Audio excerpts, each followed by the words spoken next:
Hello, everyone. I'm Samir Prince, and this is Part of the Pros, a series of video sessions where we sit down with some of the most talented and successful execs in sports entertainment, learning about how they've got to where they are and what it takes to be a pro in their field. Today, I am sat with Ishwara, the ex-president of an MLS team and insanely all-round talented sports exec. Ishwara, thanks for joining us. Yeah, thank you so much for having me. Nice. Well, let's kick off with a question I always like to kick off with. Just take us way back when. How did you first get into sports? So, I don't think I realized one could work in sports, to be quite honest about it. I played a lot of sports growing up. I don't know, moderately well. I've been surrounded by plenty of people who are far better athletes than I was and watched a lot of sports with my parents. But didn't start out working in sports, worked in management consulting and banking, and then was fortunate enough that a former McKinsey colleague of mine was hiring for a really interesting role at IMG. And I was like, well, I could work in sports. I mean, how much fun would that be? And, I guess that was 18 years ago, and I would never do anything else. Why leave sports when you're lucky enough to work in sports?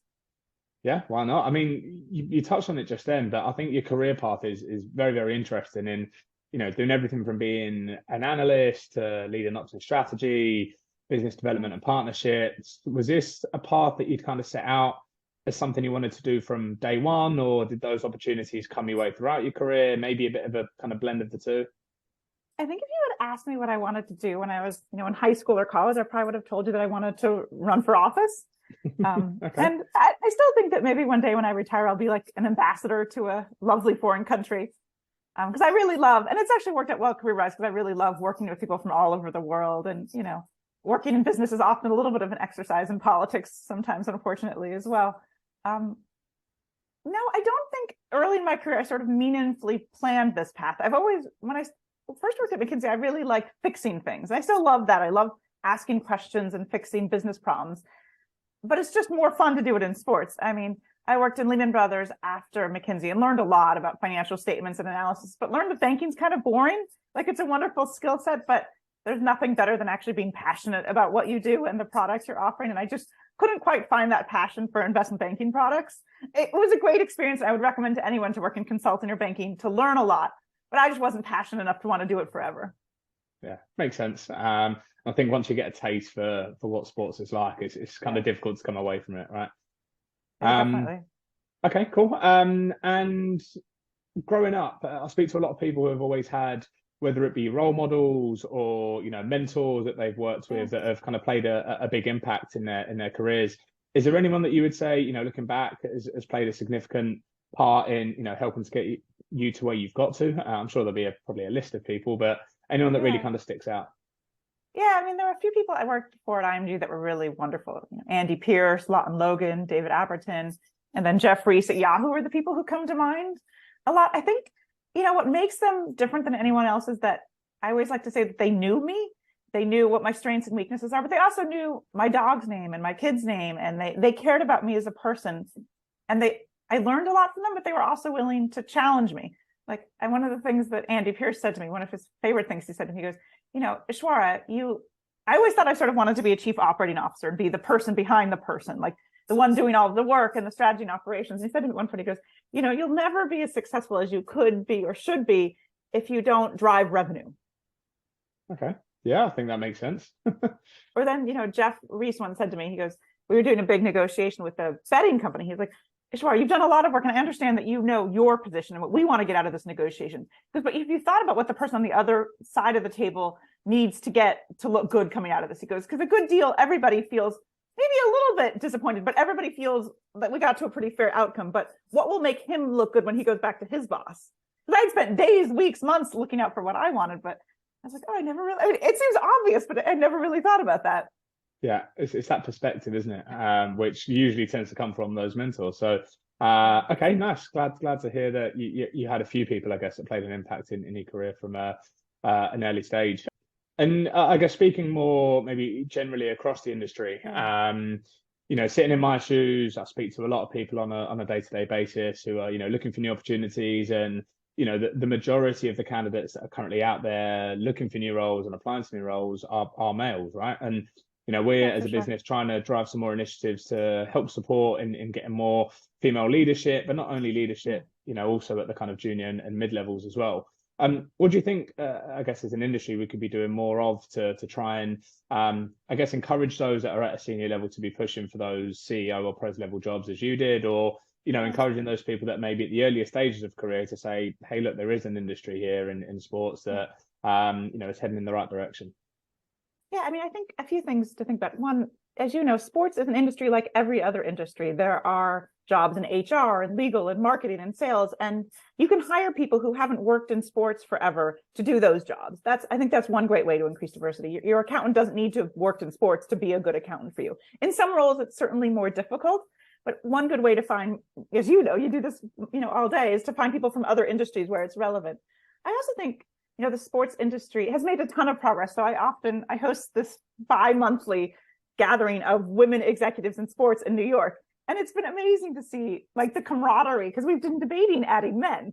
And actually the women don't want to add men because they really enjoy the camaraderie of one another and, you know, the jokes and the fun stories and stuff like that.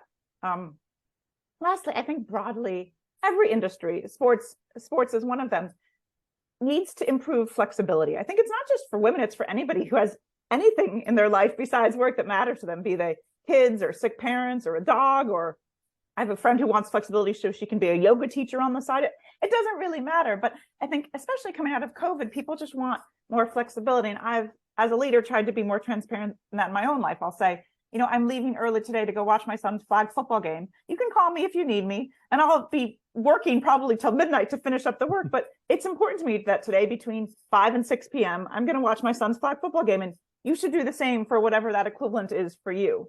And I think early in my career, I was really afraid to ask for that. And I think the world has become more accepting of that, but I still think there's a lot more we could do to make people's lives more flexible, because people in sports work really hard. I always tell people that. I'm like, it is so much fun. And sometimes it is rather sexy. There's no doubt. But we work really hard because a lot of our events and activities take place outside of normal business hours, but we still also work normal business hours. Yeah.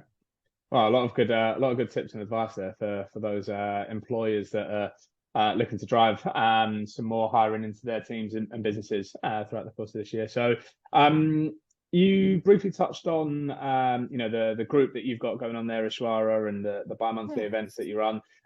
You're also a member of WISE as well. Can you give us some insight into what that group's all about for any listeners who are unaware and, you know, maybe interested in being a part of that group? Yeah, I mean, it's a group for women who are active in the sports and adjacent industries. They do a lot of really cool events. I mean, more than anything, it's been for me a really great way to make friends, right? The industry, I mean, everybody in the industry will always tell you to go network, and that's great. But what you don't, I was talking to someone earlier today, I said, I don't really need 30 new acquaintances. I'd rather make 5 new friends, right? In networking is really about finding people that you genuinely click with. You can't force it either, right? You have to genuinely click and actually being there to help them. Like the people in my network that I really am there for, like I know about their lives. I've met their kids. Networking and goes both ways. Wise has just been a wonderful way to get to know people. And sometimes it's quite fun just to commiserate on different things, you know, whether your partner didn't clean up his or her, you know, dishes last night. I mean, sometimes it's rather silly, but it's a lot of fun. I'm like, the sports industry has been great in that a lot of these women and men have become like really good personal friends of mine. Good to hear. And last question before moving on to the hot seat, my personal favorite part of the conversation.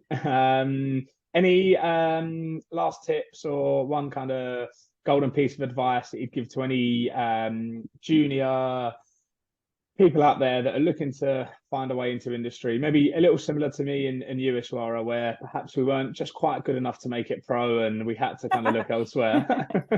Any advice that you've got for those people that are considering a move into the industry? My 11-year-old son thinks he's going to be able to beat me at tennis soon. So I don't know if I was quite good enough to go pro, but, you know, I guess 2 pieces of advice. One, the industry always needs people who can drive revenue. If you can sell something or drive revenue for your organization, you will always have value.